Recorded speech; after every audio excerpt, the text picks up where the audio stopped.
Hey guys, tonight we're talking about a molecule so strange, so quietly dangerous, and so deeply woven into human history that once you know its full story, you will never look at a garden plant the same way again.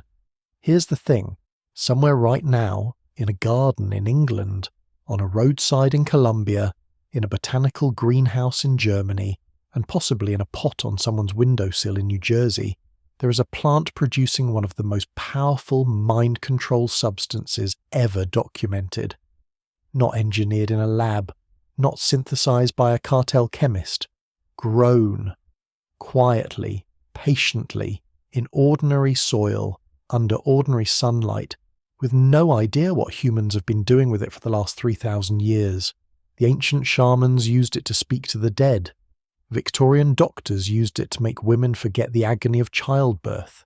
The CIA used it to try to steal secrets from the inside of a man's mind. And Colombian criminals figured out you can blow it into someone's face, and within minutes that person will hand over their apartment keys, their bank card, and their PIN number, and wake up the next morning with absolutely no memory that any of it happened. That's scopolamine, a molecule that was never supposed to be anyone's problem. The plant made it to kill insects. Instead, it ended up reshaping medicine, haunting intelligence agencies, and becoming the preferred chemical weapon of some of the most sophisticated criminal networks on Earth. The gap between garden plant and cartel weapon turns out to be surprisingly, uncomfortably small. Before we continue, subscribe to the channel if you enjoy these stories. Write in the comments where you're watching from and what time it is. I always find it fascinating to see people from around the world united by one story. To understand scopolamine, you first need to understand the family of plants it comes from, because the family itself is one of the most extraordinary and most misunderstood botanical groups in existence. The Solanaceae family sounds academic, but the name barely contains what it represents. This is the family that gave the world tomatoes, potatoes, bell peppers, and eggplants. It also gave the world belladonna, mandrake, henbane, and datura. The same evolutionary branch that stocks every supermarket vegetable aisle also produces some of the most potent psychoactive and toxic compounds ever found in nature. That is not a coincidence. It is a survival strategy. The Solanaceae plants did not develop their alkaloids by accident. They developed them over millions of years specifically to be unpleasant to insects, caterpillars, and anything else that tried to eat them. The problem, from the plant's perspective, is that humans are not insects. Humans tasted the effect, found it interesting, and then spent the next several thousand years figuring out how to use it on each other. The specific plants that contain scopolamine in meaningful concentrations are well documented and genuinely difficult to avoid if you know where to look. Datura stramonium, commonly called Jimson weed or thorn apple, grows wild across North America, Europe, and Asia. It thrives in disturbed soil, roadsides, abandoned lots, and the edges of fields.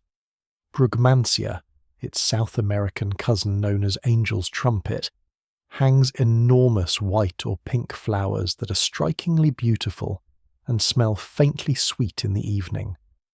Hyoscyamus niger, henbane, has been found in archaeological sites across Europe dating back over 3,000 years. And Atropa belladonna, the most famous of the group, carries the name of Atropos, the Greek fate who cuts the thread of life. Every single one of these plants produces a cocktail of tropane alkaloids, atropine, hyoscyamin, and scopolamine, in varying ratios. They do not look dangerous. They look like plants. This is worth sitting with for a moment. The molecule at the center of this entire story is not something that had to be extracted from a mine, synthesized in a biohazard lab, or smuggled across borders in a temperature-controlled container. It grows in a ditch. It blooms in a garden. It was there before the first human ever walked past it, and it will be there long after all of this is history. The oldest records of deliberate human use go back to ancient Mesopotamia, where henbane seeds, confirmed by archaeobotanical analysis, appear in ritual contexts as far back as 1000 BCE. Egyptian medical papyri mention plant preparations consistent with belladonna alkaloids. Hindu texts from the Vedic period reference plants identifiable as datura in contexts that are unmistakably about altered states of consciousness.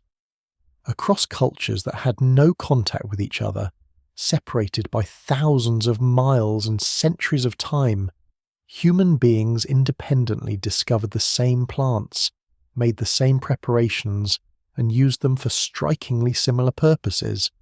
To cross the boundary between the living world and whatever was on the other side, shamans across the Americas and Europe described what happened when datura or henbane preparations were administered correctly, which is to say, in doses that incapacitated without killing.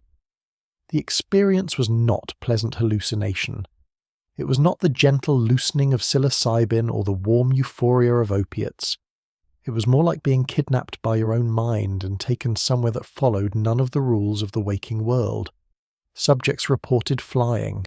They reported transformation into animals. They reported conversations with entities they could not afterward describe. When the dose was slightly too high, they reported nothing, because they were dead. This is the defining characteristic of the Solanaceae alkaloids that distinguished them from every other psychoactive substance in the ancient world. The margin between a working dose and a lethal dose was terrifyingly thin. Practitioners who worked with these plants, herbalists, cunning folk, wise women, shamans, spent their entire careers learning not to kill their patients. That expertise, passed down through generations of oral tradition, represented centuries of hard-won pharmacological knowledge.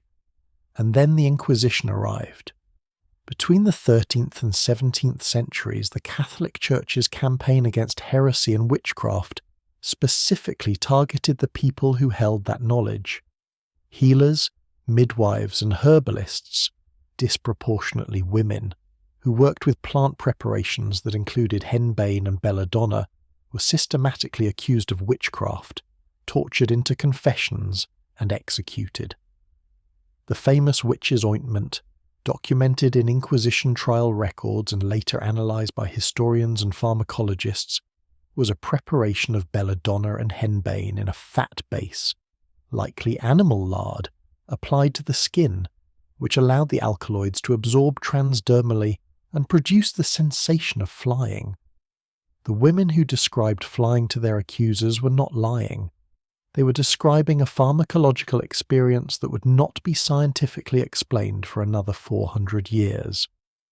The Inquisition's great irony is that by destroying the people who understood these plants, it also destroyed much of the safety knowledge around them.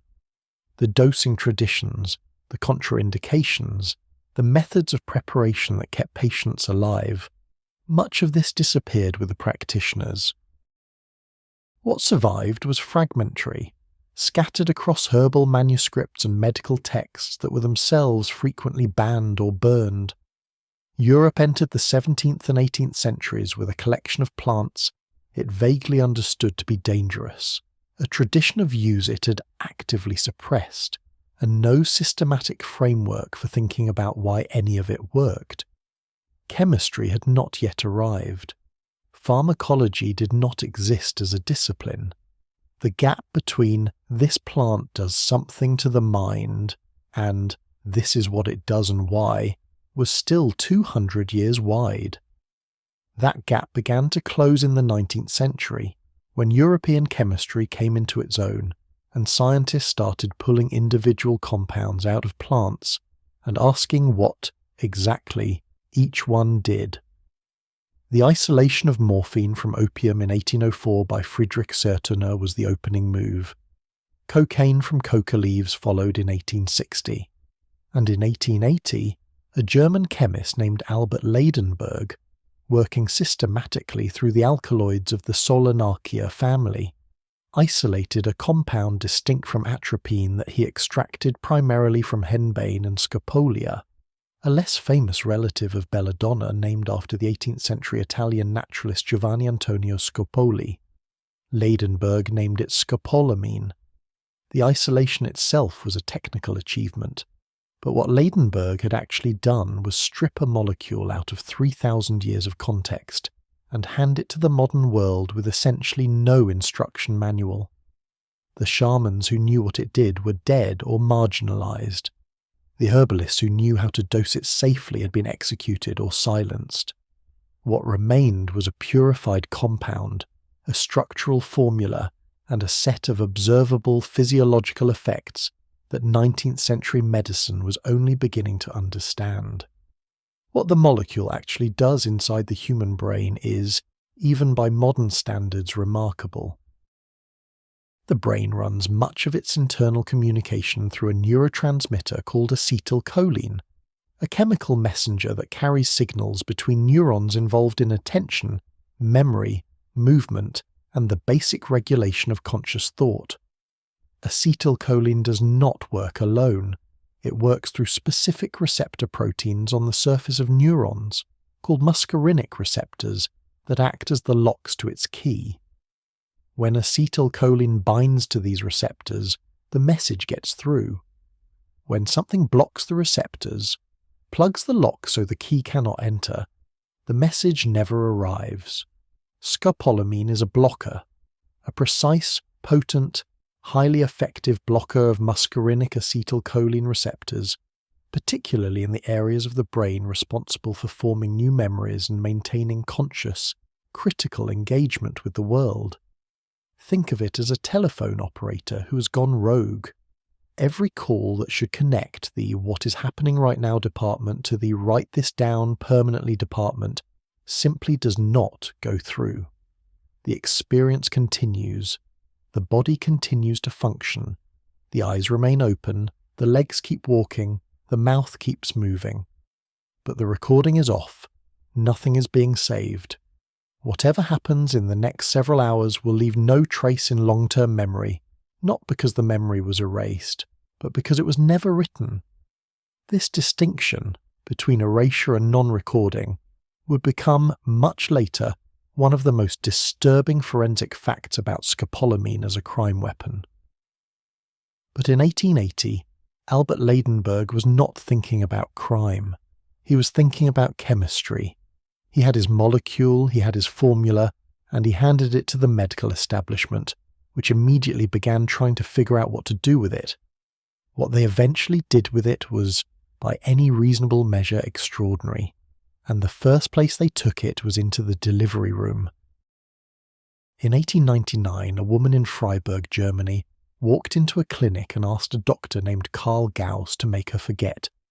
Not to sedate her, not to kill the pain, to make the entire experience of giving birth disappear from her memory as if it had never happened.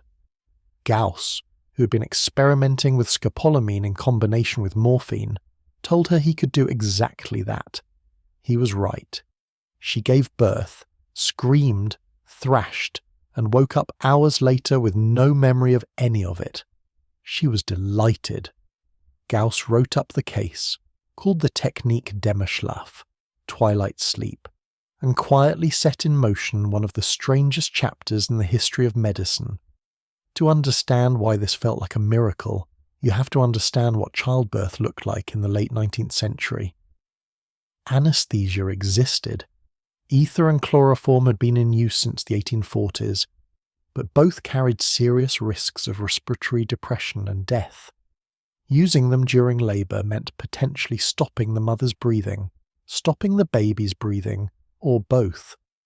Doctors were genuinely reluctant to use general anaesthesia for normal deliveries, which meant that for the vast majority of women, childbirth was exactly what it had been for all of human history: agonizing, terrifying, and completely without relief.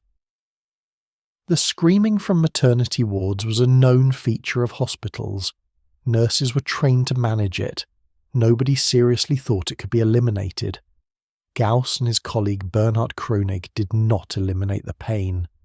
That is the first and most important thing to understand about twilight sleep, and it is the detail that later generations found almost impossible to process. Scopolamine and morphine together did not function as an anesthetic in the proper sense. The morphine dulled some of the physical sensation, but the scopolamine's primary contribution was not pain relief, it was amnesia. The woman in labour still felt everything. Her body still responded to pain, elevated heart rate, muscular contractions, the full physiological signature of suffering. She cried out. She fought against the nurses holding her. She sometimes tried to climb out of the bed. She was, by any observable measure, in agony. She just didn't remember it afterward. Gauss documented hundreds of cases at his Freiburg clinic throughout the 1900s and 1910s. His records noted that women under twilight sleep required physical restraint, padded cribs, essentially, to prevent them from injuring themselves during labour. Nurses maintained constant attendance because the combination of scopolamine and morphine could cause respiratory depression in the newborn and required immediate intervention. The procedure demanded more medical staff, more equipment, and more active management than a standard delivery. It was, in operational terms, significantly more complicated and resource-intensive than simply letting the birth proceed naturally. None of that mattered to the women who wanted it. Word spread first through Europe's educated upper class, the women who read medical journals, who had connections to physicians, who could afford private clinics and international travel. By 1910, a specific type of medical tourism had emerged. American women, primarily wealthy, travelling to Freiburg specifically to give birth under Gauss's care. They came back transformed, not by any physical change, but by the simple and radical experience of having survived childbirth without the memory of suffering. They wrote letters, they told their friends, they published accounts in magazines. The demand built pressure that the American medical establishment could not ignore. What happened next was not what Gauss expected. The movement that picked up twilight sleep and turned it into a cultural phenomenon was not led by doctors, it was led by women. Specifically, it was led by a coalition of suffragists, journalists, and progressive reformers who saw in twilight sleep something that the medical establishment had missed entirely: a political argument. The argument ran as follows. Women suffered through childbirth not because suffering was inevitable, but because the medical profession, dominated by men, had not prioritized eliminating it. A solution existed. It was available in Germany. American doctors were withholding it, not because it was dangerous but because of paternalistic indifference to women's pain. The fight for twilight sleep became, briefly but intensely, part of the broader fight for women's rights. Magazines ran features, women's clubs organised. A National Twilight Sleep Association was formed in 1914. The pressure on American hospitals was enormous and sustained. The irony embedded in this campaign would only become fully visible later. The women fighting for twilight sleep were fighting with complete sincerity for their right to forget. They were demanding access to a procedure that preserved their ignorance of their own experience. The feminist argument for bodily autonomy had, in this specific instance, landed on amnesia as its goal. They wanted control over childbirth, and the form that control took was chemical erasure of the birth itself. American hospitals began adopting the procedure around 1914 and 1915. What they discovered, and what they did not widely publicize, was that twilight sleep was genuinely difficult to administer safely. The dose of scopolamine required to produce reliable amnesia varied significantly between patients. Too little, and the woman remembered everything, which was considered a treatment failure. Too much, and she became dangerously disoriented, her protective reflexes suppressed, her ability to cooperate with the delivery process compromised. The therapeutic window, the range between effective and harmful, was narrow and poorly understood.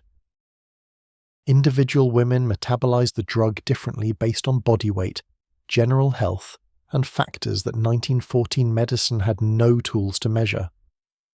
The first major American death directly attributable to twilight sleep occurred in 1915, when a prominent advocate of the procedure, a woman named Frances Carmody, who had publicly championed the cause and delivered her first child successfully under the technique, died during her second delivery in a New York hospital. The cause was not definitively established at the time, but the combination of scopolamine and morphine was implicated. The National Twilight Sleep Association collapsed almost immediately. The movement that had formed around a single medical procedure dissolved when the procedure killed one of its own champions. Newspapers that had published glowing accounts of painless birth pivoted within weeks to cautionary articles about drug dangers. The medical establishment, which had been pressured into adopting twilight sleep, now used Carmody's death to reassert control. Doctors declared the procedure too complex for routine use, too dependent on continuous skilled monitoring, too variable in its effects. They were not wrong, but they also found the transition back to unmedicated labour extremely convenient, and the women who had been demanding access to scopolamine had no organisational base left to push back. Twilight sleep did not disappear entirely. It persisted in modified forms in private clinics and teaching hospitals through the 1920s and 1930s, used by physicians who had developed enough experience with the dosing to manage it safely. Some women continued to request it specifically and received it. But the mass movement was over, and with it went the brief, strange moment when scopolamine had been simultaneously a feminist cause and a medical controversy. What the episode left behind was a detailed clinical record of what scopolamine did to human subjects under controlled observation. Doctors who had administered hundreds of doses now understood with practical precision the drug's behavioural profile. They had watched patients remain physically active and apparently conscious while completely failing to form memories. They had noted the suggestibility. Patients under twilight sleep followed simple instructions reliably, even without comprehension. They had documented the time course of the effect, the dose-response relationship, and the recovery pattern. This knowledge did not disappear when the controversy ended. It sat in medical journals, in clinic records, in the professional memory of the physicians who had used the drug. It was available to anyone who knew where to look, and by the late 1930s and early 1940s there were people looking. People who were not obstetricians, not interested in pain relief, and not remotely concerned with a woman's right to forget. They were intelligence officers, and what they had found in the twilight sleep literature was not a childbirth procedure. It was a template.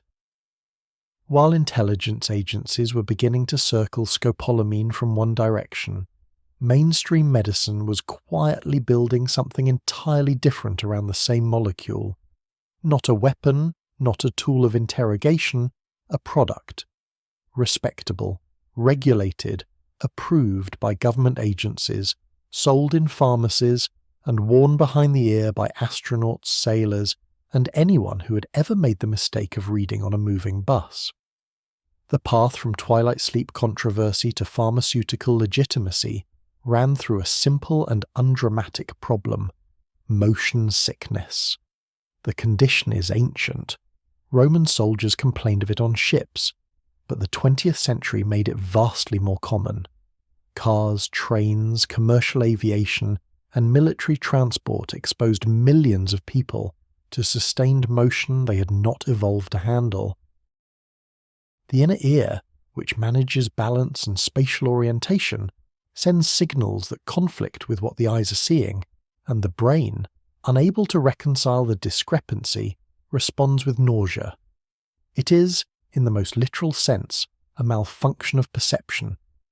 The body thinks it has been poisoned, the same sensory confusion that toxins can create, and initiates the standard response. What follows is misery. Scopolamine addressed this with unusual directness. Because the drug blocked the muscarinic acetylcholine receptors involved in processing vestibular signals, the signals from the inner ear, it interrupted the cascade before nausea could fully develop. It did not merely treat the symptom, it blocked the neural pathway that generated the symptom in the first place.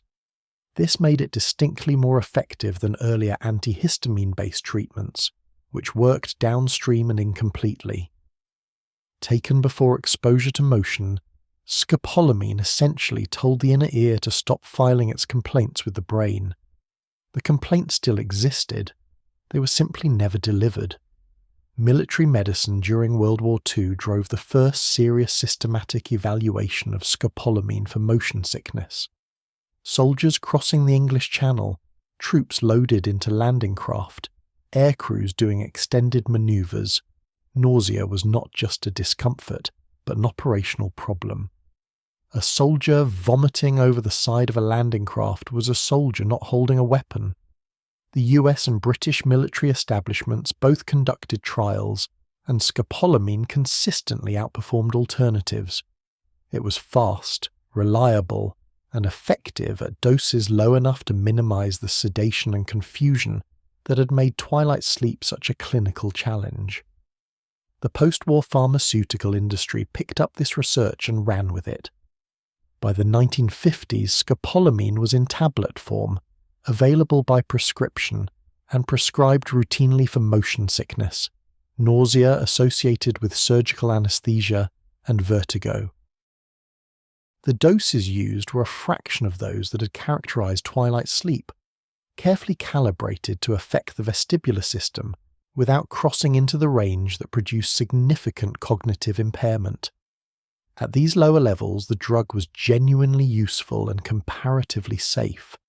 Side effects existed: dry mouth, mild drowsiness, occasional blurred vision, but they were manageable. Then came the patch, and everything changed in scale. The transdermal scopolamine patch, developed by the pharmaceutical company Ciba-Geigy and approved by the FDA in 1979 under the brand name Transderm Scop, was a genuine engineering achievement that had almost nothing to do with scopolamine specifically, and almost everything to do with skin. The challenge with scopolamine taken orally was the delivery curve, a sharp peak of concentration in the bloodstream followed by a rapid decline, which meant the anti-nausea effect came in waves rather than steadily. The patch solved this by delivering a controlled, continuous microdose through the skin over a 72-hour period, maintaining a stable blood concentration without peaks or troughs. The dose delivered transdermally was tiny, approximately 1 milligram over 3 days, but it was enough, sustained consistently, to suppress vestibular signaling almost completely. NASA adopted it almost immediately. The problem of space motion sickness, which affects a significant proportion of astronauts during the first days in microgravity and was responsible for mission complications on early shuttle flights, had no good solution. Scopolamine patches, worn behind the ear where the skin is thin and absorption is rapid, became standard issue on shuttle missions. Photographs from the 1980s show astronauts visibly wearing them. The optics were remarkable in retrospect. The same molecule that had been explored as an interrogation tool was now being worn by American heroes on national television, endorsed by the most respected scientific institution in the country. The maritime industry adopted it with equal enthusiasm. Long-distance sailors, cruise ship passengers, naval personnel, and offshore oil rig workers all found in the scopolamine patch a reliable solution to a problem that had made oceanic travel miserable for centuries. Antarctic research stations stocked it routinely, because the Drake Passage, the body of water between South America and Antarctica, arguably the roughest sea crossing on Earth, was a near-guaranteed ordeal for everyone who attempted it. The patch became so embedded in long-distance maritime culture that it appeared in sailing guides, adventure travel handbooks, and the personal medical kits of solo circumnavigators. By the 1980s, scopolamine had also established a secondary role in surgical medicine that received far less public attention, but was clinically significant. Preoperative sedation protocols frequently included low-dose scopolamine for its combination of mild sedation, reduction of oral secretions, important when a breathing tube was being inserted, and anxiolytic effect. Patients going into surgery were calmer and drier-mouthed. The anesthesiologist had an easier working environment, and the mild amnesia the drug produced meant patients were less likely to form distressing memories of the pre-surgical period. This was considered, by surgical standards, an unambiguous benefit. The drug also found a role in treating the symptoms of Parkinson's disease, specifically the tremor and muscle rigidity that characterized the condition's early stages. The connection ran through acetylcholine again. In Parkinson's, the balance between dopamine and acetylcholine in the brain's motor control regions shifts dramatically as dopamine-producing neurons die. Blocking acetylcholine with scopolamine or related drugs partially restored that balance, reducing tremor without addressing the underlying cause.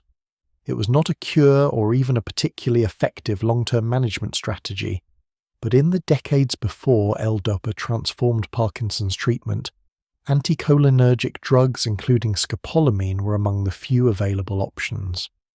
The cumulative effect of all this legitimate use was that scopolamine became infrastructurally embedded in pharmaceutical systems worldwide. It was on the WHO's list of essential medicines, the organization's designation for drugs considered universally necessary for a functioning health system. It was in operating rooms, on naval vessels, in space stations, in the personal medical kits of adventure travelers, and behind the ears of anyone who had ever boarded a ferry in rough weather. The supply chains were global. The manufacturing was distributed.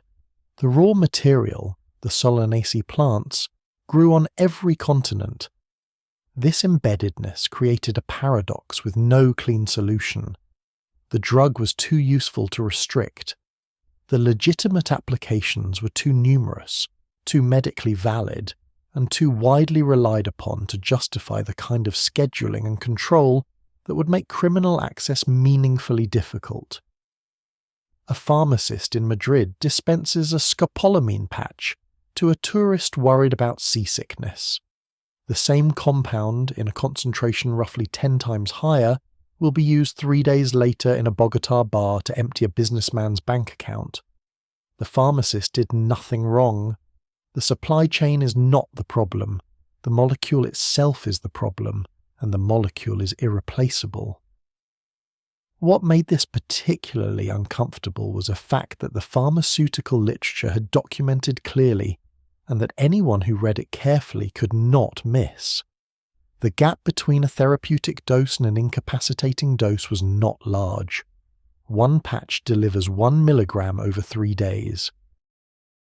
A dose of 5 to 10 milligrams, still well below lethal territory, produces profound confusion, complete anterograde amnesia, and the kind of uninhibited behavioral compliance that the Twilight sleep nurses had observed and restrained in their padded cribs.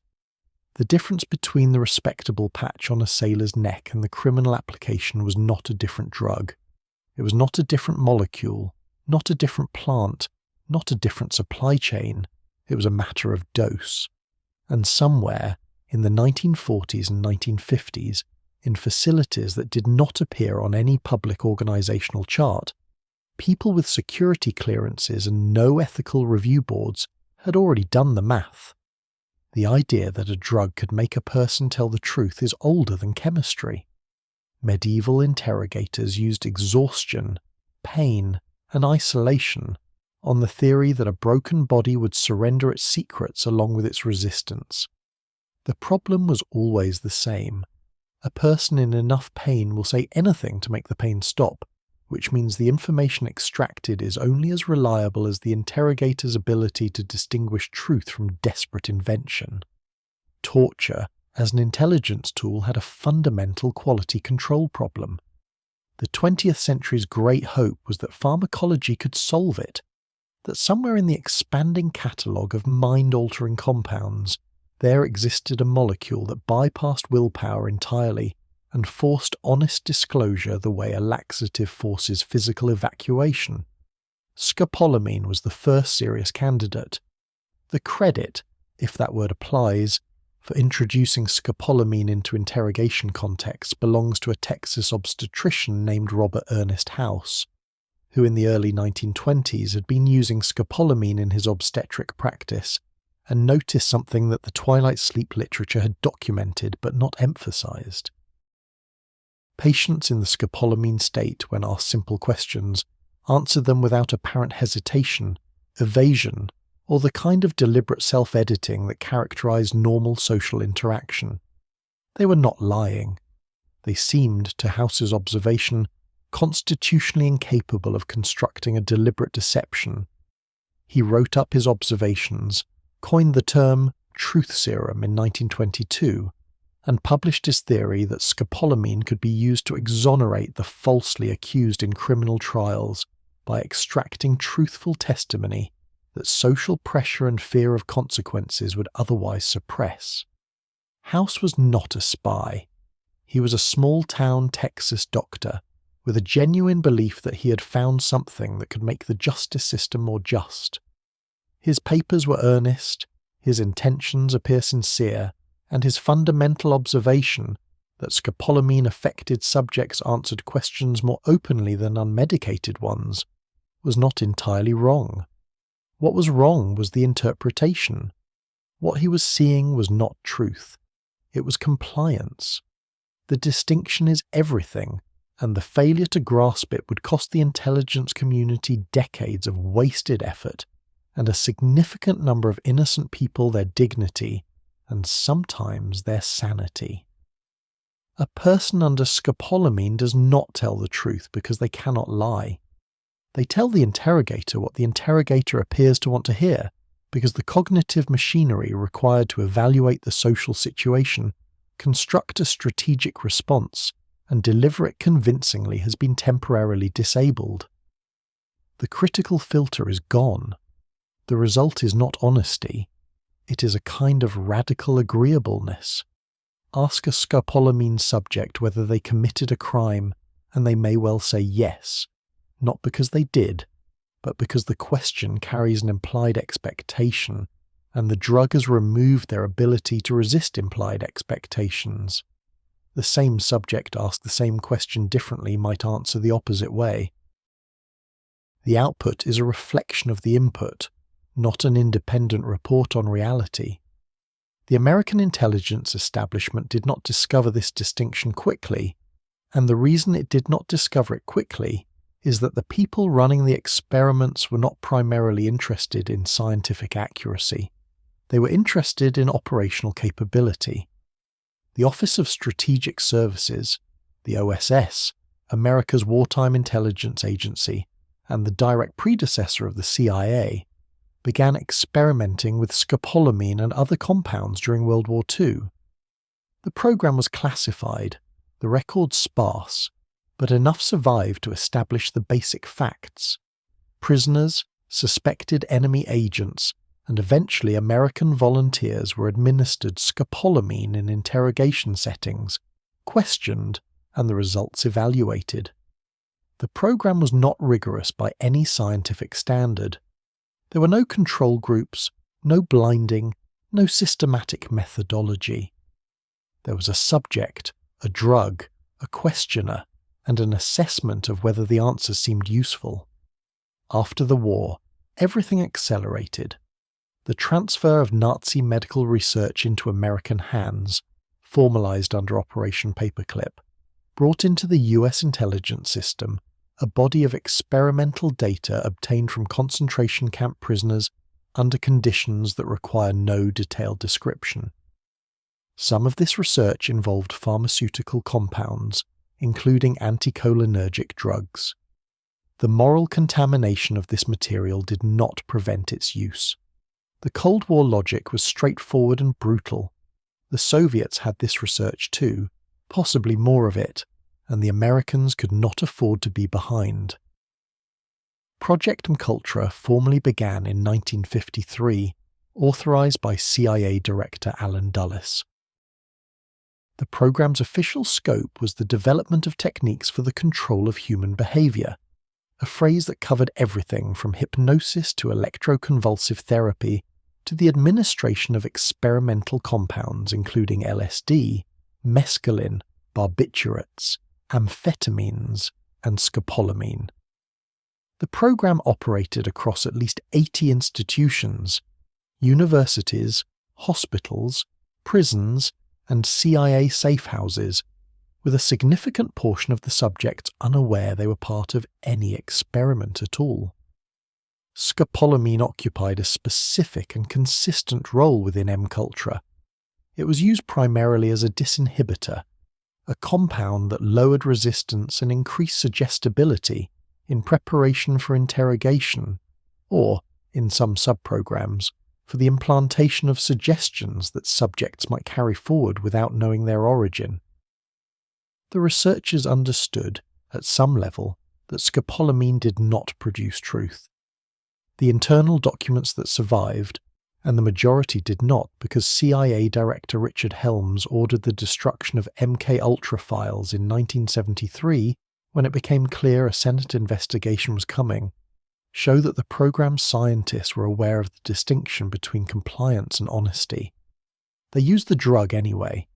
The reasoning was operational rather than epistemological. A subject who would agree to anything might be useful, not for extracting real information but for planting false information, for validating fabricated confessions, or for creating a psychological state so destabilized that the subject could no longer be certain of their own memories. This last application, not truth serum but memory serum, a tool not for extraction but for destruction, was perhaps the most disturbing use documented in the surviving MKUltra literature. The human cost was not abstract. Frank Olson, a US Army biochemist working with the CIA's chemical weapons program, was administered LSD without his knowledge at a MKUltra adjacent meeting in 1953. Days later, he fell from a hotel window in New York City. The official verdict was suicide. His family maintained for decades that he was murdered because he had become a security risk, someone who knew too much about MKUltra's most extreme programs and was showing signs of psychological collapse that might lead him to talk. The full truth was never established. The CIA settled with his family in 1976, and a symbolic exhumation in 1994 found evidence consistent with homicide, but no prosecution followed. Olson's case became the human face of a program that had treated people as experimental substrates rather than as human beings. The Church Committee, the Senate Select Committee to study governmental operations with respect to intelligence activities, investigated MKUltra in 1975 and 1976. What it found was described by Senator Frank Church as a program that represented a fundamental assault on human dignity. Witnesses testified. Documents were read into the record.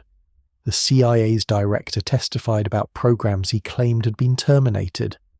The committee's final report established the broad outlines of what MKUltra had done, but the destruction of records in 1973 meant that the full scope would never be known. What the committee established with certainty was this: scopolamine had been tested on unwitting subjects, some of whom had suffered lasting psychological harm. The drug had never been shown to produce reliable, truthful testimony.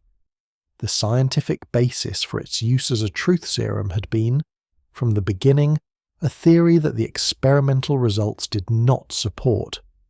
Decades of classified research, conducted on unconsenting human subjects at significant human cost, had produced no usable intelligence tool.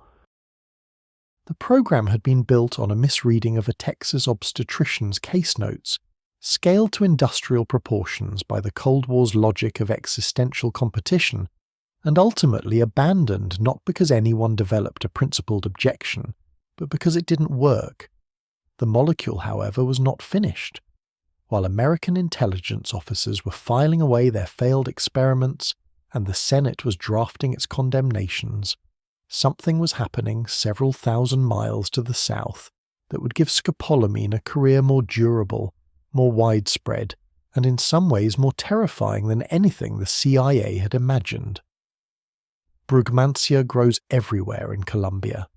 It lines highway medians in Bogotá, fills private gardens in Medellin, decorates the courtyards of churches in small Andean towns. The flowers are enormous, trumpet-shaped, hanging downward, white or pale yellow or soft pink, and they smell extraordinary in the evening, a heavy floral sweetness that carries across a street. Gardeners plant it because it is beautiful. Nobody who doesn't already know treats it as dangerous. This is, from a criminal perspective, the ideal situation. A potent pharmacological weapon hiding in plain sight, cultivated voluntarily by the population it will eventually be used against. The indigenous peoples of Colombia and the broader Andean region had understood Brugmansia's properties for at least 2,000 years. Archaeological evidence from burial sites confirms that preparations derived from the plant, the seeds particularly, which contain the highest concentration of scopolamine and related alkaloids, were used in ritual contexts, in healing practices, and in at least one documented tradition, in a practice so dark it deserves to be named directly. Historical sources from the early Spanish colonial period record that among certain indigenous groups, the wives and slaves of a deceased chieftain were administered Brugmansia preparations before being buried alive with their master. The drug made them compliant. They did not resist. They walked into the grave. This is the oldest recorded weaponization of scopolamine in South America, and it establishes something important about the drug's cultural history in this part of the world. The knowledge of what Brugmansia could do to human will and memory was not discovered by 20th century criminals. It was ancient, specific, and deeply embedded in the region's pharmacological tradition. What changed in the 20th century was not the knowledge. It was the context in which that knowledge was applied. The word burundanga appears in Colombian popular culture no later than the 1940s and possibly earlier. Its etymology is disputed. Some trace it to an African word carried to Colombia by enslaved people, others to indigenous terminology. But its meaning in Colombian street slang was precise and consistent. A substance used to incapacitate and control someone without their knowledge or consent. The word predates any documented criminal case by years, which means that by the time law enforcement started keeping records, the practice was already established enough to have its own vocabulary. The preparation method that became standard in Colombian criminal use was straightforward and required no chemical expertise. The seeds of Brugmansia, which are the size and appearance of small peppercorns, were ground into a fine powder. The powder was colourless or very faintly yellow. It had minimal taste and almost no smell. Dissolved in a liquid, it was essentially undetectable.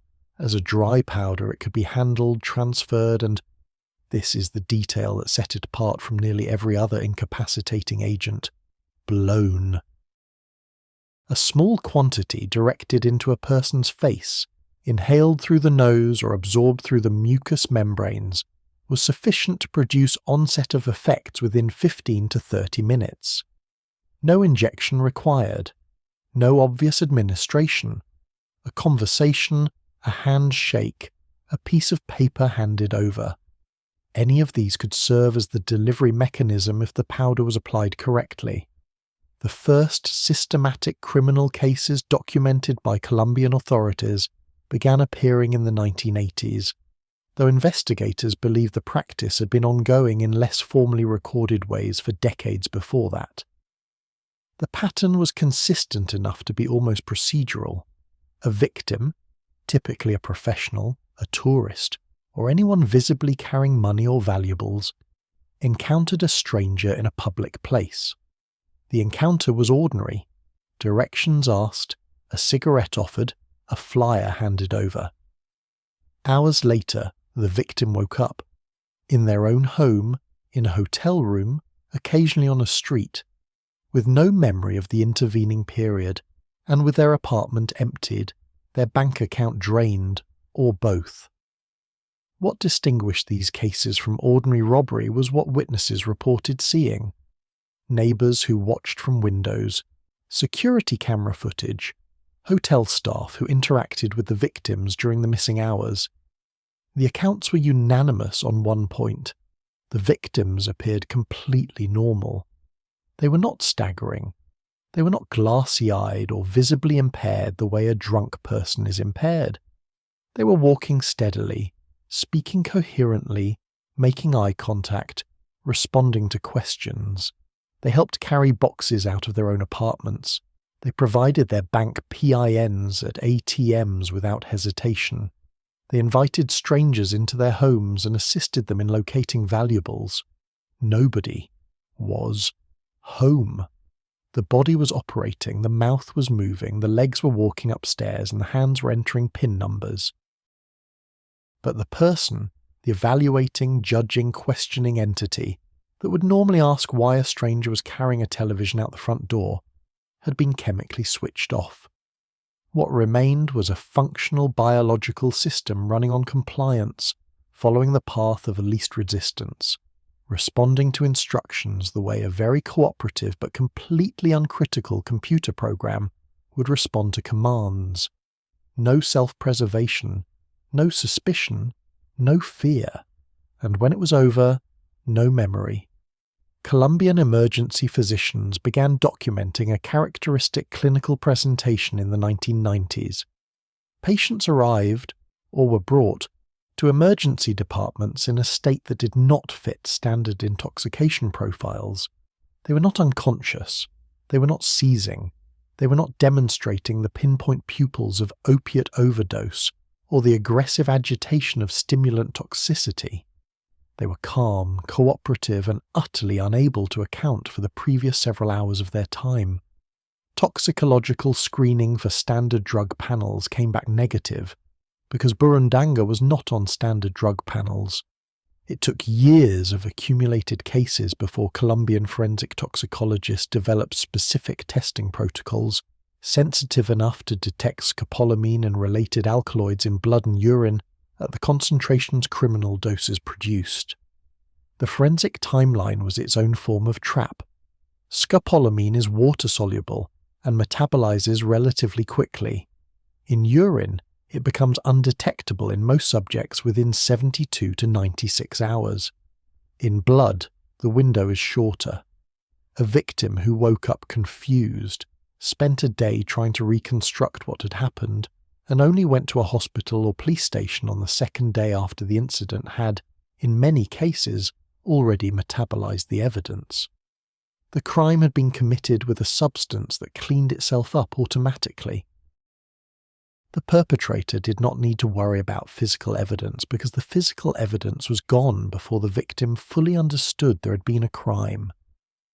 By the mid-1990s, the Bogotá Metropolitan Police had accumulated enough cases to classify Burundanga as a distinct crime category, separate from standard drugging offences.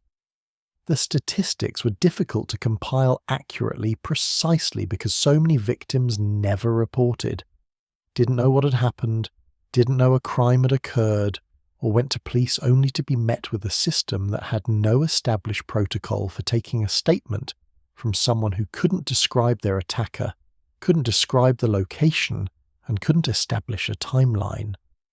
The legal system was structurally unprepared for a drug that eliminated the witness at the moment of the crime. The Colombian press, by the late 1990s, had accumulated enough reported cases that Burundanga became a source of genuine public fear. Warnings circulated: accept nothing from strangers. Don't let anyone hand you paper. Don't accept cigarettes. The advice was well-intentioned and almost impossible to follow completely, because the delivery mechanisms were too varied and too easily disguised as ordinary social interaction. And then something changed in how the drug was being used. The individual criminal, the opportunist who targeted tourists and professionals, was gradually joined by a different kind of operator, more organized, more methodical. With access to larger quantities of the drug and a significantly more sophisticated understanding of how to apply it to maximize return. The scale of Burundanga crime shifted. What had been a street-level tool began to show up in operations that bore the organizational signature of structured criminal networks. The cartels had noticed. Criminal organizations are, at their core, efficiency operations. They identify tools that work, eliminate tools that don't, and scale the ones that deliver results with acceptable risk. By the late 1990s, the Colombian criminal landscape had already conducted an inadvertent mass trial of scopolamine as a street-level instrument, and the results were unambiguous. The drug worked. It left no witnesses. It metabolized before most victims reached a hospital. The legal system had no response protocol for it. From a purely operational standpoint, Burundanga was close to ideal, and the organizations now picking it up were not individual opportunists with ground seeds in a paper envelope. They were structured, resourced, and thinking in categories that went far beyond a single robbery. The shift was not announced. It showed up first in the pattern of reported cases.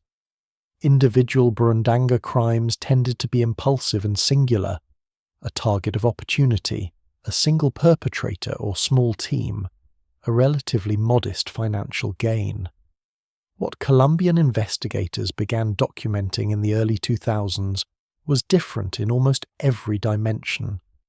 Multiple victims in coordinated sequence, operations that ran over several hours rather than minutes, financial extractions that required not just a PIN number, but the active, sustained participation of the victim, visiting multiple banks, authorizing wire transfers, signing documents that had legal consequences extending well beyond the night of the crime. Kidnapping facilitation was among the first organized applications. The logistical problem with kidnapping, particularly the abduction of high-value targets with security details in vehicles in monitored environments, is the initial seizure. A physically resistant, shouting, fighting target attracts attention, injures personnel, and creates evidence. A target who has been administered scopolamine in a social setting before the abduction simply gets into a car when told to. Drug wears off and the victim understands drug wears off and the victim understands their situation. They are already wherever the organization needs them to be. The legal document angle was, if anything, more sophisticated. Colombian notarial law in the early 2000s had not been designed with chemical coercion in mind. A person who appeared at a notary's office, presented valid identification, and signed a property transfer or power of attorney was presumed to be acting voluntarily. The notary was not a forensic physician. There was no protocol for identifying scopolamine intoxication in a person who was standing upright, answering questions and holding a pen correctly. Victims who were walked into legal offices by criminal operators signed away properties, businesses and financial assets while under the drug's influence, then woke up the next day to discover they had legally transferred everything they owned. The paperwork was valid. The legal challenge was enormously complex, expensive, and frequently unsuccessful. Venezuela became the second major geography of organized scopolamine crime, partly because Brugmansia grows there with the same abundance as in Colombia, and partly because the weakening of state institutions through the 2000s and 2010s created an environment in which sophisticated criminal operations could develop without effective law enforcement pressure. Venezuelan criminal networks refined several delivery methods that Colombian street criminals had used individually into systematic protocols. The contaminated business card, a card coated on one side with scopolamine powder in a concentration sufficient for transdermal absorption through sustained finger contact. became a documented delivery method. Victims reported receiving cards from people presenting themselves as salespeople, real estate agents, or potential business partners, handling the cards for several minutes during a conversation and remembering nothing after that. Sexual violence became one of the drug's most consistently documented criminal applications, and it represented the intersection of scopolamine's two most operationally useful properties: the behavioral compliance that made resistance impossible, and the amnesia that made prosecution nearly impossible. Victims of scopolamine-facilitated sexual assault woke up without memory of the assault itself, frequently without physical evidence that would establish non-consent, and with no ability to identify their attacker beyond the initial social encounter. Rape kit evidence could establish that intercourse had occurred.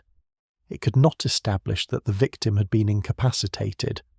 Without toxicological testing within a very narrow window, there was no chemical evidence. Without chemical evidence, there was no case. The spread to Europe arrived with the migration of criminal networks that had developed their operational expertise in Colombia and Venezuela. Spain was the first and most significant destination. The linguistic and cultural connection between South America and Spain made it a natural transit point for both personnel and methods. By the mid-2000s, Spanish police were documenting burundanga cases in Madrid and Barcelona with a frequency and consistency that indicated organized criminal activity rather than opportunistic copying. The networks operating in Spain were not improvising. They were applying a methodology that had been developed and refined over years of Colombian operation. Germany followed, then the United Kingdom.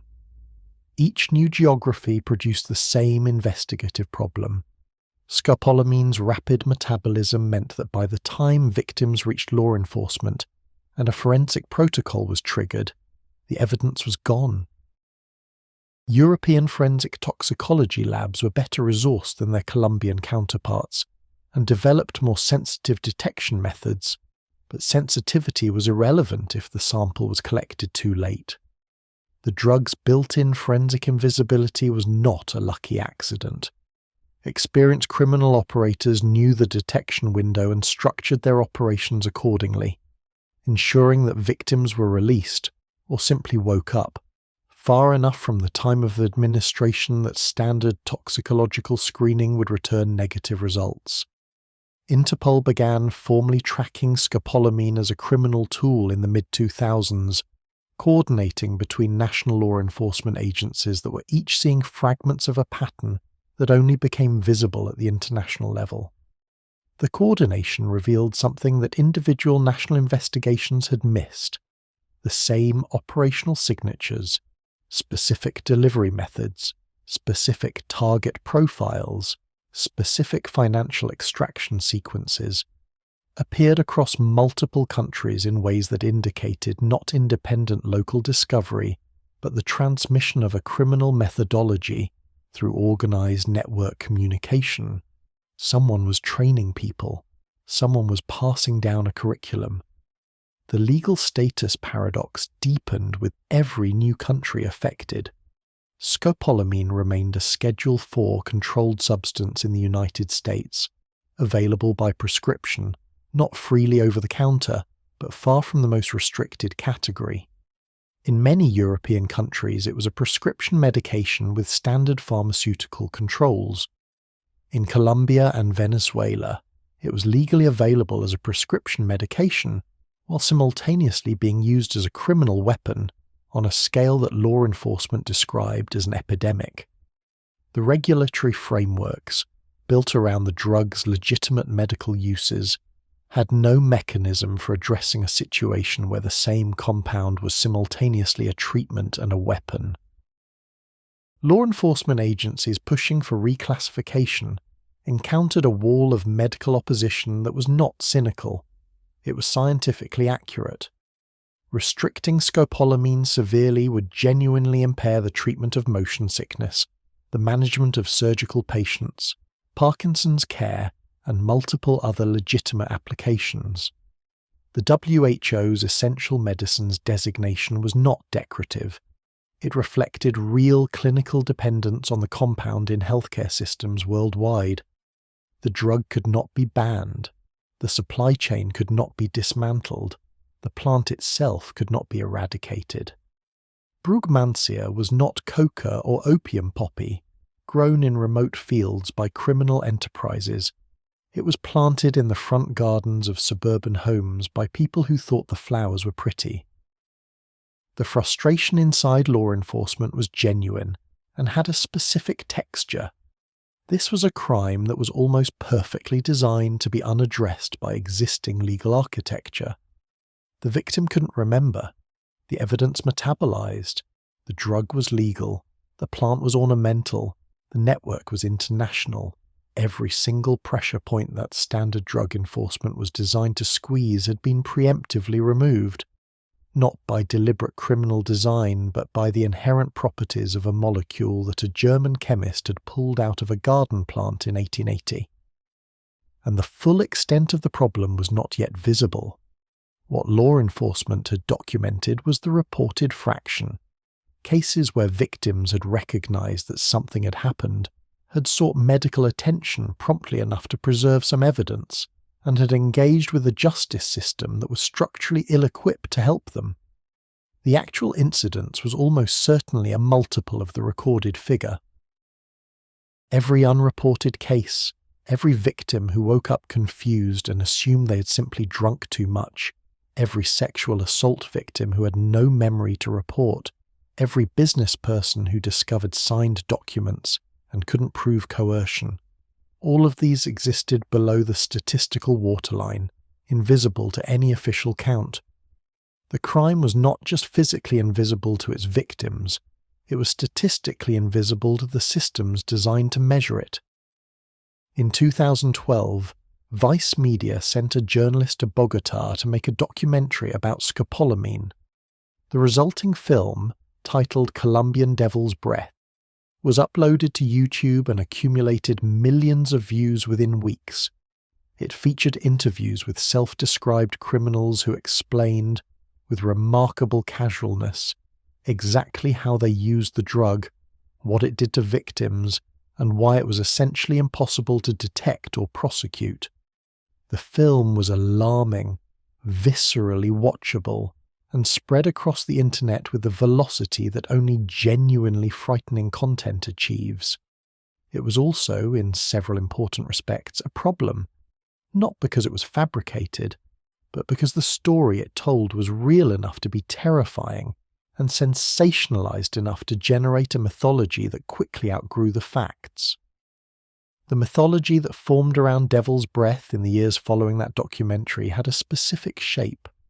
It portrayed scopolamine as nearly magical in its power, a substance so potent that a single breath, a single touch, a single glance at a contaminated surface could reduce a person to a helpless puppet. Online forums in multiple languages circulated stories that escalated with each retelling. Travellers shared warnings that were increasingly unmoored from documented cases. The drug became, in internet culture, something between a ghost story and a superweapon, a threat so pervasive and so impossible to guard against that the rational response was paralysis.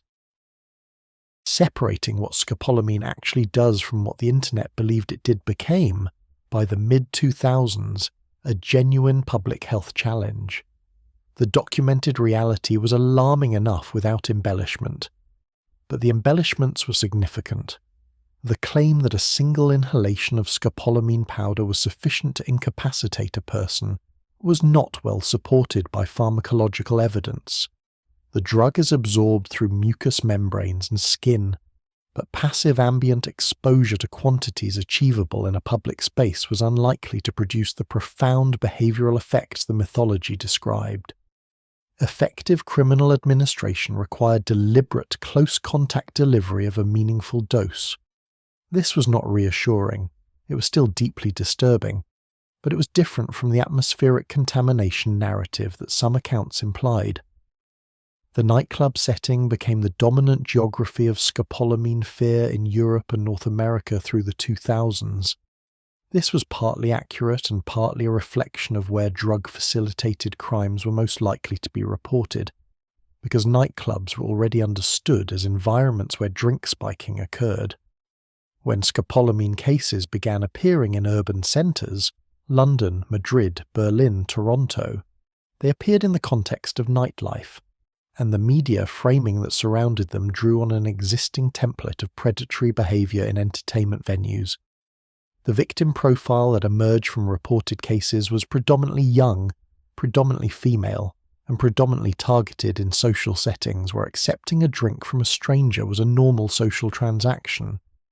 The predator profile, however, was shifting in ways that the nightclub narrative did not fully capture.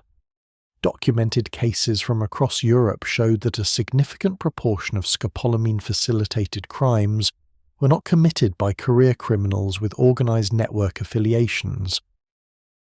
They were committed by individuals, acquaintances, dates, people encountered through social media, who had learned about the drug's properties through the same internet channels that were simultaneously spreading warnings about it.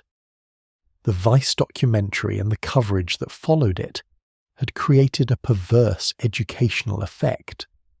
The information intended to protect potential victims had also functioned as a how-to guide for a category of perpetrator who would never have known about scopolamine otherwise. This was the information paradox of the digital age rendered in its most uncomfortable form. Every article warning travellers about Devil's Breath in Bogotá was also an article that could be found by someone in Manchester or Munich who was looking for a drug that eliminated a victim's ability to resist and remember. The internet does not distinguish between audiences. A warning is structurally identical to an instruction when the core content, this substance exists, it does this, it can be obtained this way, is the same in both cases. Awareness campaigns and criminal tutorials occupied the same search results. What victims described in the retrospective accounts that researchers and journalists collected was not the dramatic sudden collapse that the mythology suggested. The onset was gradual and initially indistinguishable from ordinary intoxication. A slight warmth, a feeling of unusual relaxation, a subtle loosening of social inhibition that felt in its early stages pleasant rather than alarming. By the time the cognitive impairment was significant enough to be recognized as something other than alcohol, the critical faculties required to recognize it and act on that recognition were already compromised.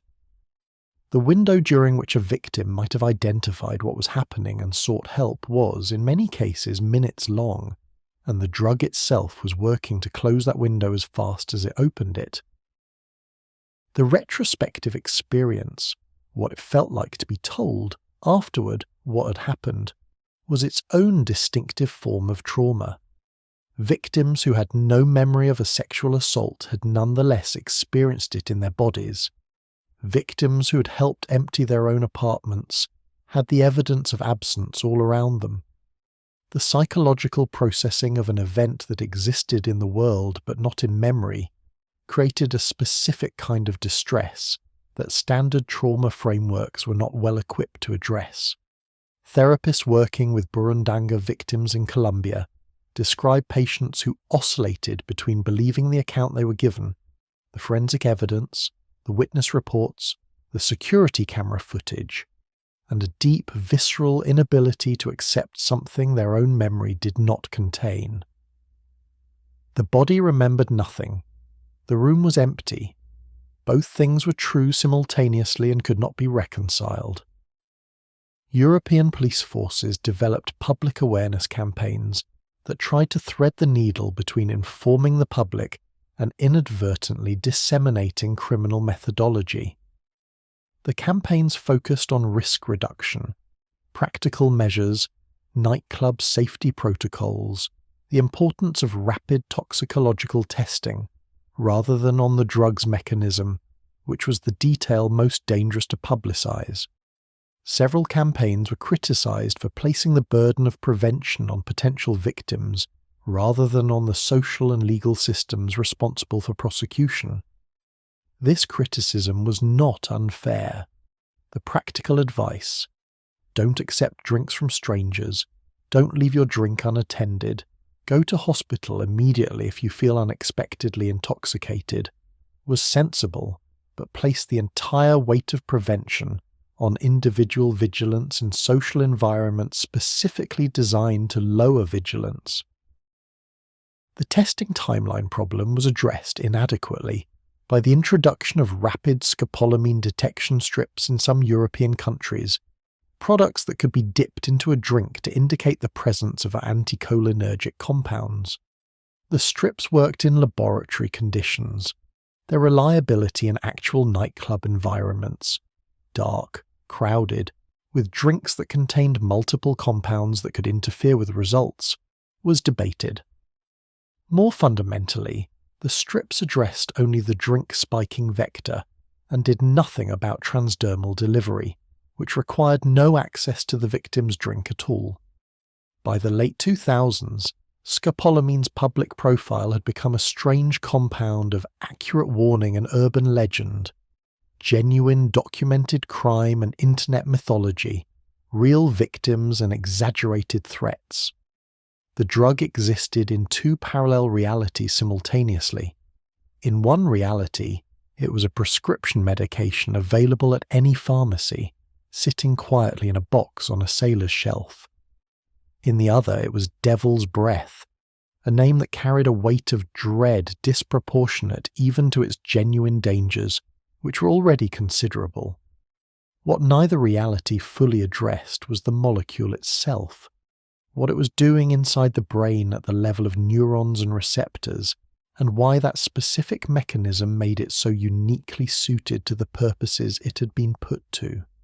The mythology had obscured the science, and the science, when examined directly, was in some respects more disturbing than any story the internet had generated. The human brain is not a single thing. It is a collection of specialized systems that evolved at different times, for different purposes, running simultaneously and negotiating with each other constantly. The part that keeps your heart beating has no interest in the part that decides whether to trust a stranger. The part that processes fear operates on a different timeline than the part that constructs a sentence. What feels like a unified experience of being a person is actually an ongoing, largely invisible committee meeting. Dozens of systems exchanging signals, overriding each other, reaching conclusions that surface in consciousness as decisions, emotions, and memories. Scopolamine does not attack the whole committee. It attacks the secretary. The neurotransmitter acetylcholine is not glamorous. It does not carry the cultural weight of dopamine, which gets credited with pleasure and addiction in 1,000 popular science articles. It is not serotonin, whose alleged role in happiness has sold billions of antidepressant prescriptions. Acetylcholine is the quiet infrastructure, the internal postal system that keeps critical departments of the brain communicating with each other and with the body. It manages the signaling that underlies attention, that enables the encoding of new memories, that maintains the connection between the prefrontal cortex and the rest of the brain's decision-making architecture. When acetylcholine stops flowing through the right channels, the committee does not become chaotic. It becomes uncritical. The meeting continues, but nobody is taking minutes and nobody is questioning the agenda. The receptor's scopolamine targets, muscarinic acetylcholine receptors, are distributed throughout the brain but are concentrated most densely in regions whose functions map almost perfectly onto what scopolamine disrupts. The hippocampus, which is the brain structure most directly responsible for converting short-term experience into long-term memory, is rich with muscarinic receptors. Block those receptors and the hippocampus continues to receive sensory information: sight, sound, touch, the experience of moving through space. but loses the ability to consolidate that information into retrievable memory. The experience happens, the record is never made. The prefrontal cortex, the brain's executive center, the region responsible for judgment, impulse control, risk assessment, and the evaluation of whether a given course of action is a good idea, is equally dependent on intact cholinergic signaling. This is the part of the brain that says wait before the rest of the brain acts. It is the part that notices inconsistency, that detects social threat, that evaluates a stranger's motives before the body follows their instructions. Under scopolamine's blockade, the prefrontal cortex does not go dark. It goes quiet. The neurons are still firing. The metabolic activity is still present. But the quality of processing degrades in a specific and directional way, away from critical evaluation and toward compliance. This is the mechanism that makes scopolamine so different from sedatives and so much more dangerous as a criminal tool. A sedative produces dose-dependent reduction in consciousness. A person becomes sleepy, then difficult to rouse, then unconscious. The transition from alert to incapacitated is visible, and an unconscious victim cannot be walked through a bank lobby or made to sign documents. Alcohol impairs broadly judgment, motor control, speech, and consciousness together, and produces visible signs that mark a person as incapacitated. Even high-dose benzodiazepines, the most common drink-spiking agents before scopolamine became widely documented, produce a sedation that is recognizable as sedation. Scopolamine does none of these things at criminal doses. The motor system remains largely intact. Speech is preserved. Eye contact is maintained. The person can navigate stairs, operate a telephone keypad, produce a signature that looks like their signature. The impairment is entirely interior, in the evaluation of what is happening, in the resistance to instructions, in the formation of memory, while the exterior presentation remains functional. A person watching a scopolamine victim from across a room would see nothing wrong. A security camera recording a scopolamine victim would capture what appeared to be a person going about their business voluntarily. The amygdala adds another layer to this picture. The amygdala processes threat and generates fear, and it too relies on cholinergic signaling to communicate effectively with the rest of the brain's defensive systems. Under scopolamine, the amygdala's threat signals are not amplified by the cognitive context that normally makes fear actionable. The recognition of danger, the generation of escape plans, the summoning of social awareness that tells a person something is very wrong.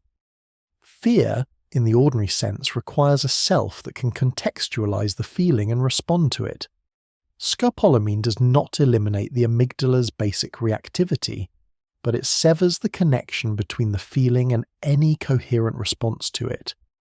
The result is a person who is in some functional sense unafraid, not because the situation is safe, but because the part of the brain that would make fear meaningful has been taken offline. What remains when attention, memory formation, executive judgment, and fear response are simultaneously compromised is something that neuroscientists describe as a state of heightened suggestibility, a technical phrase that does not adequately convey how radical the condition actually is. Suggestibility in this context does not mean that the person is somewhat more easily persuaded than usual. It means that the person's behavior is almost entirely determined by immediate external cues. Tell them to walk and they walk, tell them to sign and they sign, hand them a box and they carry it. The internal voice that normally evaluates instructions against a framework of self-interest, social norms, and personal history has been silenced. The CIA researchers of the 1950s had observed this and called it, optimistically, a truth state. It was not truth. It was the absence of self. The distinction matters because truth requires a subject, a person with access to accurate internal information who chooses to disclose it. Scopolamine produces a subject who will disclose whatever the questioner implies they want to hear, regardless of its accuracy, because the cognitive apparatus for distinguishing accurate information from compliant fabrication is not available. The CIA was not extracting truth. It was creating a mirror that reflected its own questions back at it. The memory mechanism deserves particular attention because it is where the pharmacology becomes philosophically uncomfortable. The standard understanding of drug-induced amnesia describes an erasure, memories that were formed and then destroyed. Scopolamine does not work this way. The drug blocks the consolidation process at the point of encoding. Long-term memory formation requires a molecular cascade in the hippocampus, a process by which the transient electrochemical activity of experience is converted into stable synaptic changes that can be reactivated as memory. This process depends on acetylcholine at a specific and critical step. Without it, the cascade stalls. The experience is processed moment to moment but never written to long-term storage. Nothing is erased, nothing is destroyed. The memory simply does not exist because it was never created. The analogy to a hard drive that never wrote to disk captures the technical reality but misses the human dimension. A hard drive has no stake in its own recording. A person does. The events that occurred during a scopolamine episode are, in the most literal neurological sense, not part of the person's history. They happened to the body. They did not happen to the self, because the self, the entity defined by continuous autobiographical memory, was not present to experience them. The philosophical implications of this have been noted by researchers in an academic context that is calm and measured, and almost entirely inadequate to the reality of a sexual assault victim sitting in a hospital room, being told with clinical precision exactly why they cannot remember what was done to them. The anticholinergic syndrome, the full constellation of physiological effects produced by muscarinic blockade, extends well beyond the brain. The peripheral nervous system uses acetylcholine extensively for regulating smooth muscle and glandular secretions throughout the body. Block muscarinic receptors systemically, and the results are predictable. Dry mouth from suppressed salivation, blurred vision from pupillary dilation, elevated heart rate from reduced vagal tone, flushing from peripheral vasodilation, urinary retention. These physical signs constitute, for emergency physicians, a recognizable clinical picture. A patient presenting with all of them simultaneously, in the absence of an obvious alternative explanation, has been exposed to an anticholinergic compound. The problem is that scopolamine at criminal doses does not always produce the full syndrome with equal intensity in every person. Individual variation in muscarinic receptor density and in the rate of drug metabolism means that some victims present with clear anticholinergic signs, while others present primarily with behavioral changes.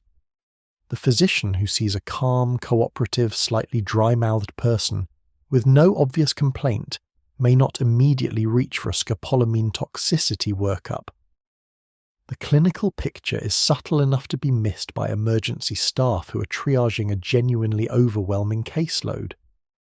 Physostigmine, the established reversal agent for anticholinergic toxicity, works by inhibiting the enzyme that breaks down acetylcholine, effectively raising acetylcholine levels back to a point where they can compete with the blocking drug for receptor binding. Administered appropriately, it produces a relatively rapid and dramatic reversal of both the cognitive and peripheral effects. The problem is that physostigmine must be administered intravenously in a clinical setting, requires careful monitoring because it can cause its own serious cardiac effects and is only available in hospitals. By the time most scopolamine victims reach a hospital, the drug has already metabolized beyond the threshold where reversal is either necessary or useful. The science closes in a circle that has no comfortable exit. The mechanism that makes scopolamine therapeutically valuable, its precise, reversible blockade of a specific receptor system, is identical to the mechanism that makes it a uniquely effective criminal tool. The pharmacology cannot be separated from the application. The molecule does not know what it is being used for. It blocks muscarinic receptors with the same biochemical indifference, whether it is preventing seasickness on a cruise ship or eliminating a person's resistance in a Bogota apartment. And this same molecule, in the same laboratories that had spent decades documenting its dangers, was beginning to reveal something that nobody had expected. In 2006, a researcher at the National Institute of Mental Health named Carlos Zarate published results from a small clinical trial that sent a quiet shock through psychiatric medicine. The trial was not about scopolamine specifically. It was part of a broader investigation into the role of neurotransmitter systems in depression. But scopolamine was one of the compounds tested, administered intravenously in carefully controlled doses to patients with major depressive disorder. The results were unexpected enough that the research team checked them twice. Patients who received scopolamine infusions showed significant improvement in depressive symptoms within 3 days, not weeks, not months. 3 days, in a field where the standard treatment required 4 to 6 weeks to produce measurable effect and frequently failed entirely. The psychiatric establishment received this finding with the mixture of excitement and extreme caution that characterizes any result too good to be immediately trusted. Depression affects roughly 280 million people worldwide. The standard pharmacological treatments, SSRIs, SNRIs, tricyclic antidepressants, work by modulating serotonin or norepinephrine systems and require extended treatment periods before therapeutic benefit emerges. Approximately 1/3 of patients with major depression do not respond adequately to first-line treatments. Treatment-resistant depression is not a rare edge case. It is a massive, ongoing medical failure affecting tens of millions of people whose condition does not improve despite repeated attempts with available medications. A drug that produced antidepressant effects in 3 days would be, if it worked reliably and safely, one of the most significant psychiatric discoveries in decades. The problem was that the drug producing those effects was scopolamine, a compound with a documented history of causing hallucinations at higher doses, with an established criminal application as a behavioral control agent, and with a pharmacological profile that made any proposal for widespread psychiatric prescription politically and institutionally complicated. Zarate's team replicated the findings. Other research groups replicated them independently. The antidepressant effect of scopolamine was not an artifact of a small sample or a methodological error. It was real, reproducible, and in several trials significantly more pronounced than placebo. The mechanism, however, was not straightforwardly explained by anything the existing neuroscience of depression had established. Scopolamine blocks muscarinic acetylcholine receptors, a receptor system that had not, before this research, been a primary focus of depression neurobiology. The dominant theories of depression centered on serotonin and norepinephrine. Acetylcholine was a secondary consideration at best. The emerging explanation centered on downstream effects. Blocking muscarinic receptors in specific brain regions appeared to trigger a cascade of changes in glutamate signaling, the brain's primary excitatory neurotransmitter system, that ultimately produced increased synaptic plasticity in regions associated with mood regulation. The hippocampus and prefrontal cortex, both heavily implicated in depression's neurological signature, both responded to muscarinic blockade with changes that looked, at the cellular level, like recovery. Synaptic connections that had become weakened or pruned under the chronic stress conditions associated with depression appeared to regenerate. The brain, chemically released from a specific inhibitory constraint, began repairing itself. This finding placed scopolamine in unexpected parallel with ketamine, the dissociative anesthetic that had been generating extraordinary results in treatment-resistant depression since the early 2000s, and that the FDA approved in a modified nasal spray form in 2019. Both drugs worked faster than conventional antidepressants. Both produced effects through mechanisms distinct from the serotonin hypothesis that had dominated psychiatric pharmacology for 40 years.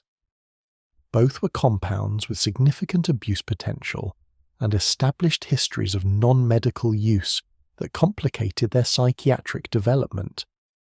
And both were forcing a fundamental revision of how the psychiatric establishment thought about depression, as a disorder not simply of neurotransmitter levels, but of synaptic structure and neural circuit integrity.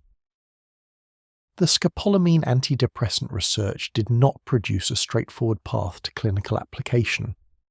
The doses required for antidepressant effect were higher than those in the transdermal patch, but lower than the doses associated with serious cognitive impairment, a narrow range that required intravenous administration in a clinical setting with monitoring, at least in the current research protocols.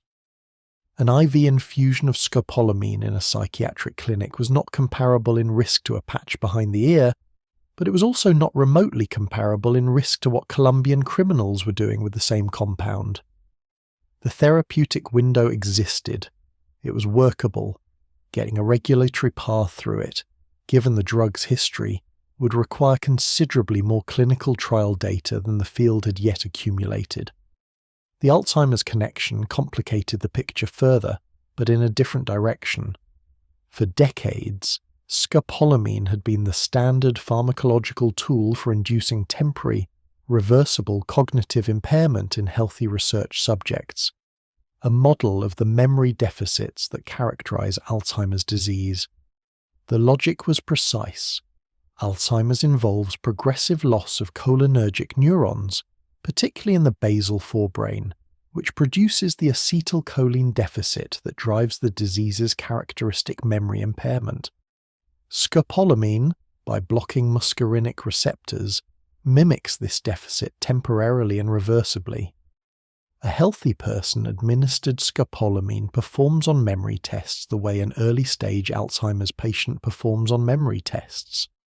This made scopolamine the most widely used pharmacological model in Alzheimer's research for the second half of the 20th century. Every drug candidate that claimed potential benefit for Alzheimer's memory symptoms was tested first against scopolamine-induced impairment in healthy subjects or animal models. If the candidate drug reversed scopolamine-induced forgetting, it was considered a promising lead for clinical development. The irony was dense and unmistakable. The molecule that had been used to erase memories in CIA interrogation rooms, to incapacitate kidnapping targets in Bogotá, and to eliminate the testimony of sexual assault victims, was simultaneously the primary scientific tool used by researchers trying to cure the world's most feared memory disease.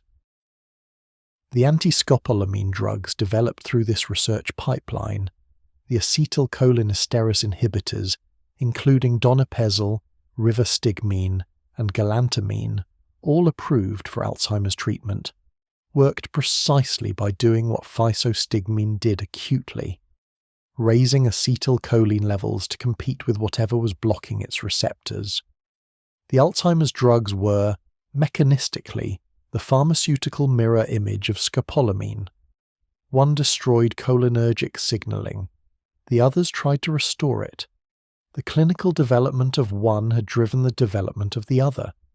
Scopolamine's presence on the WHO Essential Medicines list continued to generate friction with the law enforcement community, which saw the designation as an obstacle to the regulatory action they wanted. The WHO's position was, scientifically, defensible. Essential medicines designations are based on clinical need, relative to available alternatives, and scopolamine's legitimate applications had not diminished because criminal networks had adopted it. The nausea it prevented in surgical patients was still real. The motion sickness it relieved was still real. The Parkinson's symptoms it moderated were still real. Removing it from essential medicines designation would not stop Colombian criminal networks from growing brugmansia in their backyards. The push for analog development, creating a scopolamine-like compound that retained the therapeutic effects while reducing or eliminating the abuse potential, had been ongoing for decades with limited success. The therapeutic effects of scopolamine were not cleanly separable from the abuse-relevant effects, because both derived from the same receptor blockade. Selective muscarinic antagonists, drugs that blocked specific subtypes of muscarinic receptor rather than the whole class, had been developed and tested, but none had matched scopolamine's combination of efficacy, rapid onset, and established clinical track record across multiple indications. The molecule that worked was the molecule that was dangerous, and no one had yet found a way to separate those two properties at the molecular level. The underreporting problem, recognized by Colombian authorities in the 1990s, had been confirmed at international scale by the 2010s. Studies attempting to estimate the true incidence of scopolamine-facilitated crime by working backward from emergency department presentations, forensic toxicology referrals, and victim survey data consistently produced estimates significantly higher than official crime statistics. The ratio of actual incidents to reported incidents was difficult to establish precisely, but no serious researcher believed the official figures captured more than a fraction of the real number. The drug's mechanism guaranteed underreporting as effectively as it guaranteed amnesia. A victim who didn't remember couldn't report, and a legal system that required memory-based testimony had no channel for them even if they tried. What the medical establishment had, after a century of engagement with this molecule, was a precise and detailed map of a problem it could not solve. It knew what scopolamine did, why it did it, who was using it harmfully, approximately how often, and in what contexts. It knew the reversal agent and its limitations. It knew the detection window and why it was too short. It knew the analog development pathway and why it kept hitting walls. It knew the regulatory constraints and why removing them would cause more harm than it prevented. Knowledge in this case had accumulated without producing resolution. And while the medical establishment was sitting with that uncomfortable fact, the research laboratories were generating a result so counterintuitive that it reframed the entire history of the molecule. Not as a story about a dangerous drug that also had medical uses, but as something considerably stranger. There is a particular kind of scientific discovery that doesn't announce itself loudly. It arrives in a journal article with a dry title, gets cited by a handful of researchers, sits quietly in the literature for several years, and then, when enough other findings have accumulated around it, suddenly becomes the center of everything. The scopolamine antidepressant findings were that kind of discovery. By the early 2000s, enough replication data had accumulated, enough mechanistic research had filled in the gaps, and enough treatment-resistant depression patients had failed enough other medications that the psychiatric community could no longer treat scopolamine's antidepressant potential as a curious footnote. The scale of the unmet need drove the urgency. Ketamine and its derivative esketamine had broken open the idea that rapid-acting antidepressants were pharmacologically possible. Before ketamine's antidepressant properties were confirmed, the 4 to 6 week onset of SSRIs was simply accepted as an inherent feature of depression treatment, a biological constraint rather than a limitation of the available drugs. Ketamine proved the constraint was artificial. Scopolamine appeared to offer a second path to the same destination through a completely different neurochemical route. which mattered enormously because not every patient who responded to ketamine responded to muscarinic blockade, and vice versa. Two rapid-acting mechanisms were not redundant. They were complementary. The clinical trial landscape for scopolamine as an antidepressant in the early 2000s was more advanced than public awareness suggested. Multiple Phase 2 trials had been completed. Several Phase 3 trials were underway or in preparation. The National Institute of Mental Health, which had funded Zarati's original work, continued to support the research program. Academic medical centers in the United States, Europe, and Japan had established their own scopolamine infusion protocols. The compound was not approved for psychiatric use.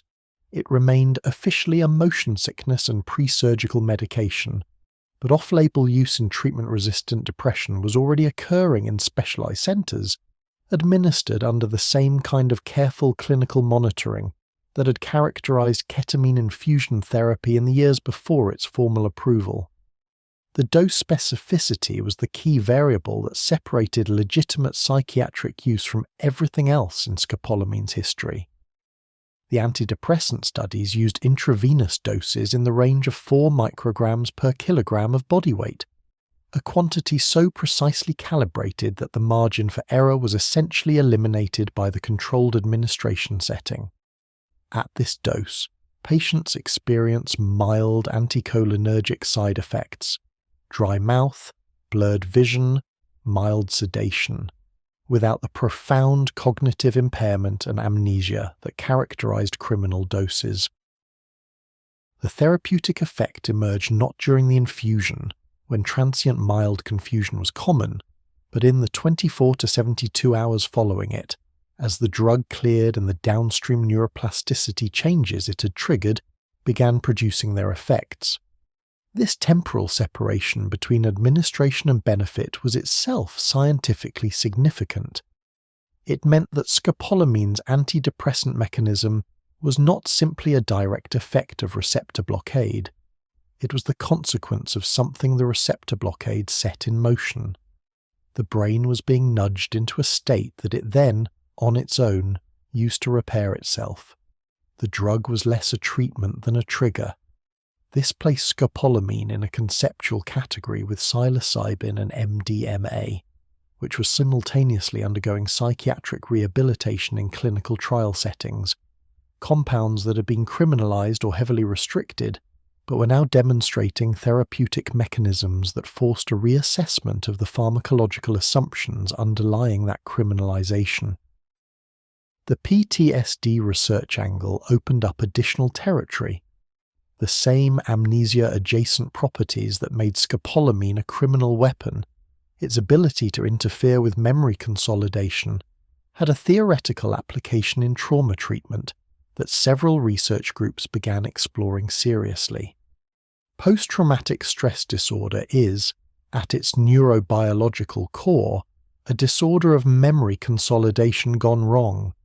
Traumatic memories that are encoded with abnormal intensity, that resist the normal processes of integration and fading, that intrude into consciousness with a force and immediacy that ordinary memories do not. A drug that could interfere with memory consolidation at the right moment, administered in the hours immediately following a traumatic event, during the window when memories are most malleable, might theoretically reduce the probability of PTSD developing. The ethics of this application were immediately and genuinely complex. Administering a memory-interfering drug to trauma survivors in the acute phase raised questions that went beyond standard clinical risk-benefit analysis. The legal implications of chemically altering memory consolidation in a person who might subsequently be involved in criminal proceedings, as a victim, as a witness, had not been resolved. The question of whether a person had the right to chemically reduce their own traumatic memory was philosophically contested in ways that the standard informed consent framework was not designed to address. Researchers working in this space were aware that they were navigating territory where the science was ahead of the ethical and legal infrastructure. Meanwhile, the Brugmansia plants were still growing. In Colombian gardens, in Venezuelan courtyards, in botanical collections across Europe, in the hedgerows of New Zealand where the plant had naturalised after being introduced as an ornamental. Brugmansia had been declared extinct in the wild by botanists in 2004. The species survives only in cultivation because it lost its natural seed dispersers millennia ago and depends entirely on human planting for its propagation. There was a specific absurdity in this fact that was difficult to look at directly.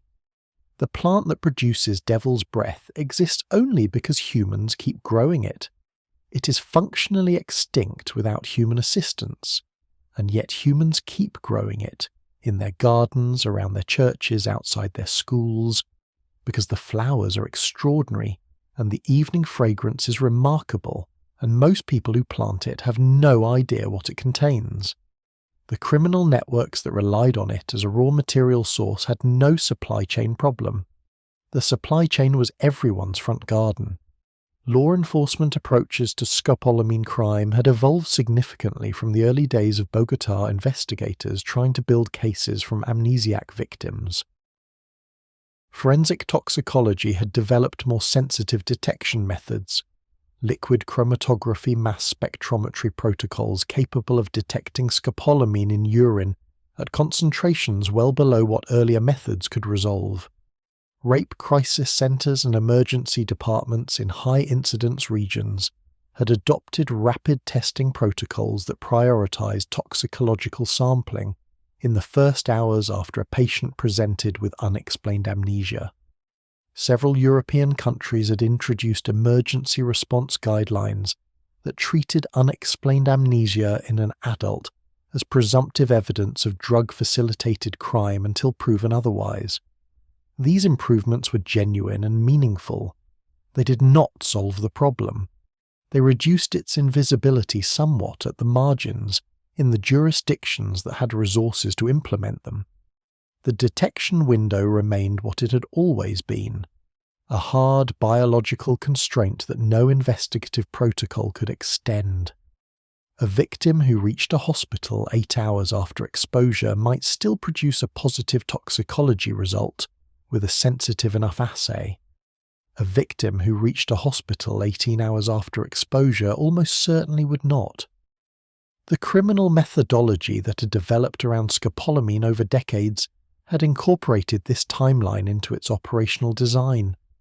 Victims were typically released, or simply left to wake up, far enough from the time of administration that the evidence race was over before it began. The drug policy debate around scopolamine in the 2000s had reached a state that might charitably be called sophisticated paralysis. Every serious participant understood the core problem. The compound was too medically necessary to restrict aggressively, too pharmacologically unique to replace with an analogue, too widely distributed in nature to suppress at source, and too forensically evasive to prosecute effectively as a criminal tool. The arguments had been made in every direction.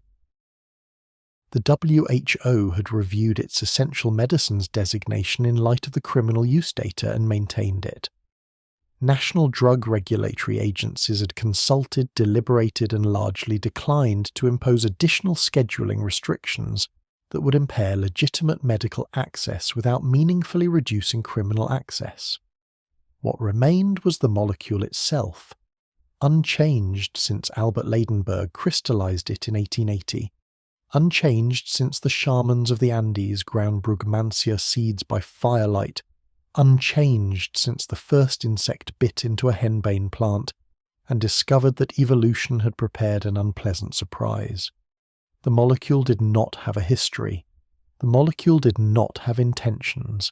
It blocked muscarinic acetylcholine receptors with the same indifferent precision in a surgical patient in Tokyo, a seasick tourist off the coast of Norway, a kidnapping victim in Caracas, a treatment-resistant depression patient in a Baltimore infusion clinic, and a laboratory rat in a memory consolidation experiment in Kyoto. The history belonged entirely to the humans who had found it, named it, purified it, prescribed it, weaponized it, banned it, rehabilitated it, and were now in research laboratories around the world trying to understand whether the molecule that had spent 140 years disrupting memory might hold part of the answer to the disease that destroys it permanently. The Inquisition burned the herbalists who understood these plants. Modern chemistry recovered the molecule and handed it to medicine. Medicine handed it to intelligence services. Intelligence services failed with it and discarded it. Criminal networks picked it up from the discard pile and refined it into a weapon. Pharmaceutical companies put it in a patch and sold it in pharmacies. Neuroscientists found antidepressant properties that nobody had predicted. Alzheimer's researchers used it to model the disease they were trying to cure, inadvertently accelerating the development of the drugs designed to reverse exactly what scopolamine caused. This is not a story with a conclusion. The molecule has no final chapter because molecules do not end. They persist, they circulate, they wait in plants that grow in gardens and on roadsides and in the courtyards of churches in small Andean towns. What changes is what humans do with them, and that has always been the least predictable variable in the entire equation. The plant evolved its poisons to repel insects. It had no plan beyond that. Everything that followed was entirely the human contribution. The curiosity, the ingenuity, the cruelty, the ambition, and the very occasional, very hard-won act of turning something dangerous into something that might, finally, help.